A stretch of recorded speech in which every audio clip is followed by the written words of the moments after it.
Welcome to Fresh Off the Set. I'm Carrie Hawker-Diaz. And I'm Kami Stroop. And I'm David Osmond. Nice to be with you guys. Apparently, I've been smoking for 20 years. Did you hear my Diaz? Hey, how's it going? It's sexy, baby. Yeah, hello. Is that your side hustle? We're about to jump into It could this. be my side hustle. Absolutely. You're a voice actor is what you are. You Yes. can go I could both really get spectrums. nitty and gritty in there. I'm an old lady. Okay, so in this episode, we're diving into the world of side hustles, like Kami said, and financial empowerment. So did you guys know that 36 of U.S. adults have a side hustle? Do you believe that? Yes, I kind of do. I think you kind of have to. Have these you been days. to the grocery store? Eggs Oatmeal and milk? bananas and grapes. Have They're you all bought up. eggs in the last, The side little hustle bit? is I'm a chicken farmer. That's Yeah. what it should be. Yeah, everybody. Have you seen that meme? Like people who own chickens right now are just like royalty. to Yes. everyone. Seriously. Used to give away eggs for by the dozen just for free. Will you Yeah. please take these off my hands now? You can just like You can just keep them. that'll be $50. Yeah. Save thousands of dollars by keeping your own eggs. Okay. Do you guys have side hustles? Is there anything that you thought to do or make extra money? Because like we all need it now, right? I grew up in showbiz, so yes, because when the curtain's down, you're unemployed immediately. So I think there's side hustles. I think that's been the story of my life, just all over the place, just diversified and nothing too crazy or outlandish, but just constant, just different streams, multiple streams of income. Yeah, I kind of agree with that. I think as talent, like you have different, I mean, as a freelancer growing up, like in this industry, and so you just do different things. But I always joke with my mom, this is really funny because she's, you have like your mom you go to and you want to like give advice. She's amazing. She's so compassionate and wonderful. So her and I have always joked about getting a billboard and just being like, 1-800, call us for advice. That might work, right? Some You people never just know. want to talk, but they don't necessarily need a therapist. They just want a friend. They just want to talk and This like might be get the something off their chest. There you go. That might be my new side hustle of 2025. Small you know, print, $39.95 a minute. If you see Kami's billboard coming up, you'll know. You'll know to Call me. call. I'm here to help. Yeah, I've done the same. I have freelancing. My husband, our daughter, and I are all signed with the same talent agency, so we do stuff outside of this job. But it's crazy how much we are needing this right now. I interviewed Joseph Woodbury. He's the CEO and founder of Neighbor. This concept is so interesting, you guys. Speaking of side hustles, should we just dive in? Let's do it. Let's hear it. I'm so excited to be chatting with Joseph Woodbury today. Joseph, welcome. Hey, thanks for having me. We are so excited to chat with you. Okay, can you start by sharing the story behind Neighbor and how you came up with the idea? By the way, it's an amazing idea. Yeah, so Neighbor's a peer-to-peer marketplace where you can rent out your garage or your driveway or your shed for storage. We really came up with the idea from just having the pain point ourselves. My co-founder, when he first came up with the idea, he had just gotten married. He needed a place to store his items, and he looked into getting a storage unit and just couldn't find anything in his area that was available or that was cheap enough for him. That wasn't outrageously priced, right? Exactly. So he called around to some friends and found a friend that was willing to let him store in his garage. Fast forward 4 months later, he gets back, he goes to pick his items up, and he just thinks to himself, this was such a better experience. I felt so much more peace of mind with my items in a nice, clean garage in a neighborhood I trusted. Plus, I saved a ton of money. There's got to be empty space in every neighborhood in the country. Why hasn't someone created a platform or a directory where you could look up what's available right next door? Yeah, that makes sense. Okay, and Neighbor is often described as the Airbnb of parking and storage. How does it work, like in detail, and what sets it apart from traditional storage solutions? Yeah, so in a traditional storage facility, you're going to go down, you're going to rent a box. These are often built on the outskirts of town, so they're zoned industrial. They have very high break-in rates. I think 1 in 10 storage facilities is broken into every year. Think about that. Yeah, okay. So Neighbor's different in that you're renting close to you. I mean, that's what people want. You want to use the items that you're storing. Mm-hmm. Ideally, you'd have them in your house. The next best solution is having them right next door. And then instead of paying some big storage corporation, you're paying your neighbor who's earning material passive income that's helping, pay for things in their life. And so it's just kind of a win-win relationship for everyone. Okay, so when someone downloads the app, and how does it work? How does it go from there? Yeah, so if you're looking to list a space you have, you're going to go through a process to create your listing. It takes about 10 minutes. We'll ask you a series of questions. Where's the space located? How big is it? What features does it have? Does it have security cameras? Is it enclosed? Is it outside? And then we'll actually send you through a verification process. Every single space published on our site, the host is ID verified. It's reviewed by a person before it's published. Within 24 hours of submitting your listing, it'll get published live, and that's where we take over. We do the work of pricing your space, finding you a renter, all the hard stuff. Yeah, so it's a total side hustle. This is amazing. Okay, I just want to ask you, like off the top of your head, what can someone make possibly by renting out, let's say, their garage? And I know all garages are different sizes, but like what can you make per month? Yeah, so we have a lot of different types of what we call hosts on our platform. These are people renting space. Someone renting out a driveway, I rent out my driveway, is going to earn somewhere between $1,000 to $3,000 a year. Your driveway. I didn't even think, okay. Yeah, my neighbor's RV is parked at my driveway. They don't have space. I do have space. And how much a month is it? Do you make? I make about $100 a month in Lehigh. Awesome. Now, we have hosts that get really into this. We've got a host named Deb. She lives in South Jordan. She's got about an acre lot. She's making $15,000, $20,000 a year. What? On neighbor. Yeah. We've got a guy in Lehigh, a guy named Jake. He's got an even larger property. He's basically turned this into a business. Depending on his occupancy during the kind of seasonal types of the year, he makes somewhere between $30,000 to $40,000 a year on Neighbor's platform. Wow. So sky's the limit. I mean, that's so smart, though, because you think if somebody lives in like a condo or a townhouse or something and they don't have the space to park their RV, but they don't want to drive across town to go pick it up, when they can have it at a neighbor's house when it's like 3 minutes away in their driveway. That's so smart. And Joseph, side hustles, speaking of this, are on the rise, especially among like younger generations. Why do you think side hustles have become such a vital part of our economy today?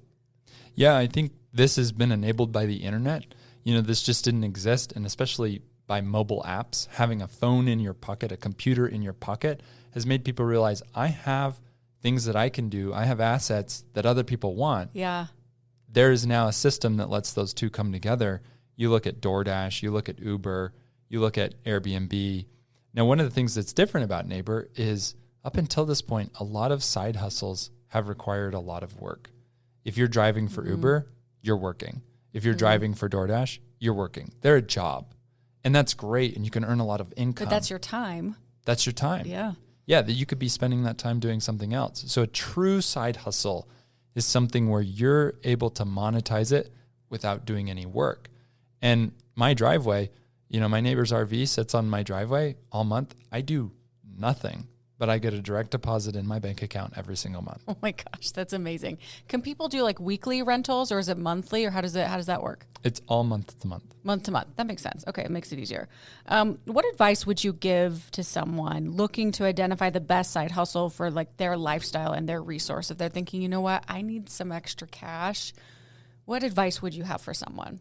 Well, first, I'd identify how much cash are you looking to make, because if you can go all in and become an investor and purchase a lot of Airbnbs and eventually get that going with a kind of an operating business, it's going to take a lot of capital up front to start, but you can get to the point where you're making millions of dollars a year if you have a large enough portfolio on Airbnb. Okay.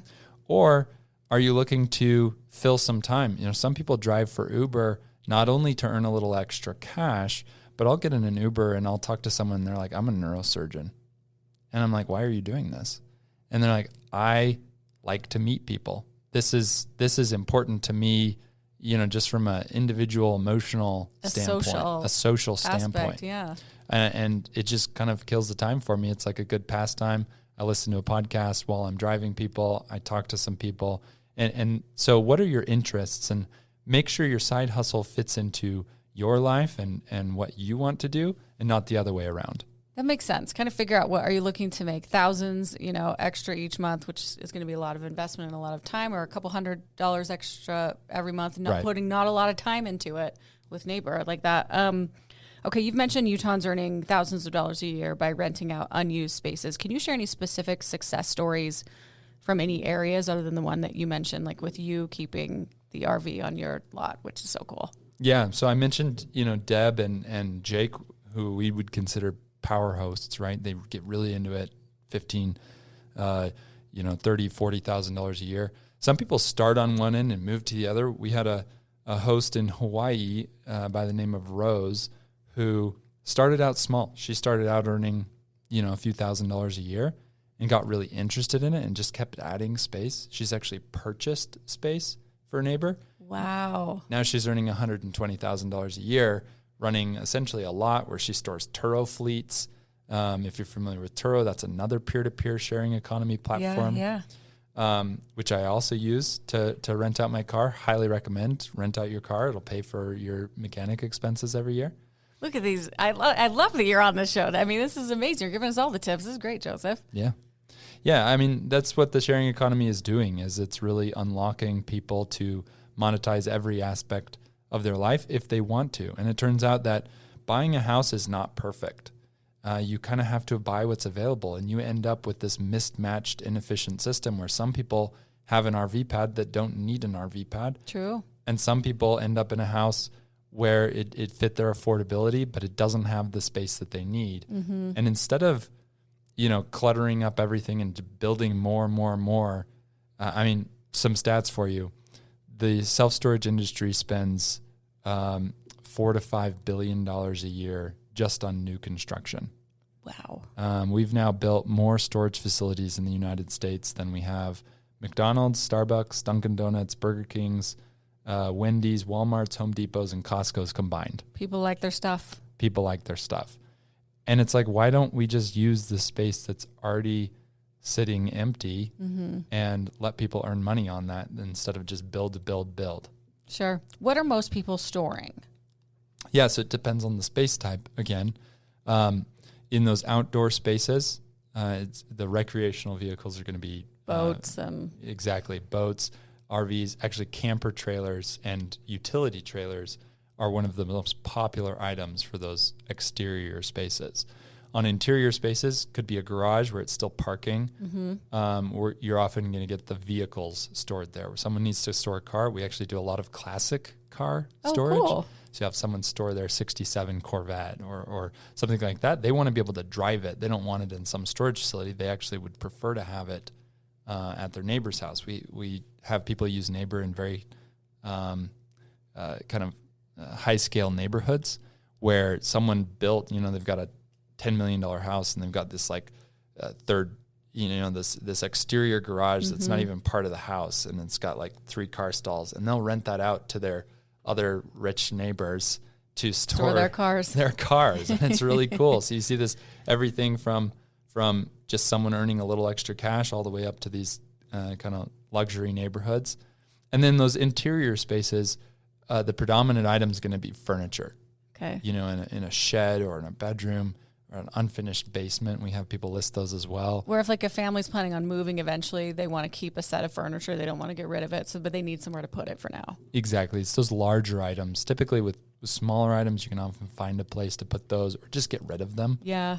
But with the furniture, it's an item you might want to hang on to. It has value, and so you look to store that. Okay. Are you typically going to save money, Joseph? Like if you're going to use Neighbor to store your RV on somebody's lot instead of like at a commercial lot that's 45 minutes away, is it pretty comparable, or do you save a little money? Yeah, so our storage tends to be about 30 to 50% cheaper than a Wow. traditional self-storage option. So we like to say it's cheaper, it's closer, and it's safer. Yeah. Which basically the three things you're looking for. Yeah, for sure. Okay, if someone's thinking, I'd love to do this, we're in this like side gig economy, but they're not very tech savvy. You have to use your phone. Is it pretty easy to like get your deposits and kind of figure out the app? Yeah, technology's come a long way here. 10 years ago, this used to be more difficult, but the way payment processors have come, you can, in 15 minutes, you can be through this, you can create this listing. The ID verification takes place all on your phone. So you'll take a picture of your ID, it'll ask you for a selfie, and you're done in about 2 minutes. When you need to get paid out, we use Stripe. That's the same payment processor that Amazon uses and Airbnb and Lyft. So they have a very quick flow where you can link your bank account. You've probably used Stripe before in your life and done something like this already. So, it's probably 4 or 5 clicks to have your bank account linked. And then you don't have to do anything. It just directly every month goes into your account. Every single month. Awesome. And, when a renter looks to move in, we're going to have them fill out a list of everything they'd like to store. you get to see that list and you can approve or reject that. So you're in full control of your space. And once you press approve, they come move in, and then we handle everything from there. And then you make that money. Yeah. Love it. Okay, with the economy being a top concern for many and how hard it is to afford things, how do you see Neighbor contributing to financial stability for individuals and families? Well, I think the storage industry in general comes into play here. Why do we need so much storage? Why is storage growing at the rate that it's growing? It's grown faster than every other real estate category over the last 40 years. Storage has. Faster than office, faster than multifamily, faster than retail. Storage is growing faster. So why is that? Well, one is that storage is a newer concept. So, the first storage facilities were rolled out in the late 50s, early 60s. So millennials are kind of that second generation. Their parents used it, so they're comfortable with it. But the other driving factor is this affordable housing crisis. It used to just exist in coastal markets, but now you're seeing an affordable housing crisis in cities like Salt Lake City, Milwaukee, Austin, these interior cities. And when you can't afford a home big enough for your family and your belongings, you get a home big enough for your family and you store your belongings in a place that's a cheaper cost per square foot. Right. That's what you do to basically manage the situation. And so Neighbor fights that problem in two ways. One, we save the rent. This isn't like saving 10% on your Amazon cart. This is $2,000 to $3,000 a year for the average renter switching from a storage facility to Neighbor. They're going to save $2,000 to $3,000 a year. On the flip side, the average Neighbor host is going to earn $2,000 to $3,000 a year, and the stories that come out of that are so amazing. We had a guy write us in a couple months ago where he said, my wife and I wanted to send our daughter to preschool, but it was going to be about $300 a month. And we just decided that wasn't in the budget. We'll just wait until kindergarten when it's free. And then he said, I saw a Facebook ad the next day for neighbor.com. I was curious. I listed my garage, and Neighbor said, you'll earn $300 a month. And he said, I got booked. I'm earning $300 a month. We sent our daughter to preschool. Neighbor pays for my daughter's preschool. So it can be those little things where it comes in and helps out just on the margin. Like 56% of Americans can't afford a $500 emergency. It's crazy out there. Yeah. This is such an amazing option. And now that story you just told, now she can go to preschool. Right. That's really fantastic. And not a lot of work for the parents to have to, once you get on their list, everything, not a lot of work. That's phenomenal. For anyone considering joining Neighbor as a host, what's one thing you'd want them to know? Is there anything else that you would want to tell them? Well, in addition to providing those things, in addition to the preschool, some people just use this for fun stuff. Like we have people create a bank account that's a separate bank account, and they call it their vacation bank account. Awesome. And Neighbor's the only thing that goes into that. And every time the bank account hits $2,000, they cash it out, go on a vacation, and then Neighbor reloads it again. Okay, that's so fun. Right. But the thing I'd want people to know is that this isn't just a way to make money. Unlike other sharing economy platforms that their distance is a factor. I stay in an Airbnb, but I'm probably never going to talk to that Airbnb host again. I take an Uber in Chicago, but I'm probably never going to talk to my Uber driver again. Neighbor is the first hyper-local marketplace. And so you're not only making money, you're also providing a service to your neighbors. And there's fun stories that come out of that too. We've had individuals who have been neighbors for 5 years, and they email us and they're like, I've never said more than hi to my neighbor. I waved to them. I didn't even know they were there. And then they booked my space and they came over and I helped them carry their stuff in, and we got to talking. We realized we have a lot in common. We have people, they go to lunch every Thursday now.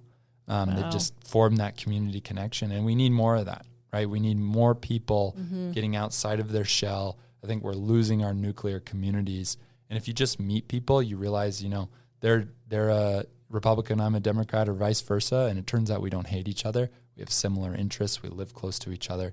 And so joining Neighbor can not only be a way to make money, but it can also be a way to get out in your community and meet people. Sure. Yeah. Well, after COVID, we've become so disconnected that we're not talking and we're not, meeting and interacting. So I think you've helped solve that, where we can save a little money, make a little money, and also feel connected. That's why it's called Neighbor. Yeah, that's good. You're doing good, Joseph. Okay, if listeners want to learn more about Neighbor or get started with renting out their unused spaces, making that extra cash, where can we go for more information? We tried to make that easy too. It's just neighbor.com.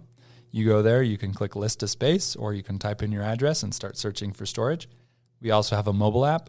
If you type storage or boat storage or RV storage, we should be the first result. The app's just called Neighbor. You can download it and be booked in 5 minutes. Amazing. Joseph, solving the world's problems one day at a time. You're awesome. Thanks for being on. We appreciate you. Thank you so much. Thanks for having me. And thank you for listening to another episode of Fresh Off the Set. Please rate, review, and subscribe, and we will see you next week.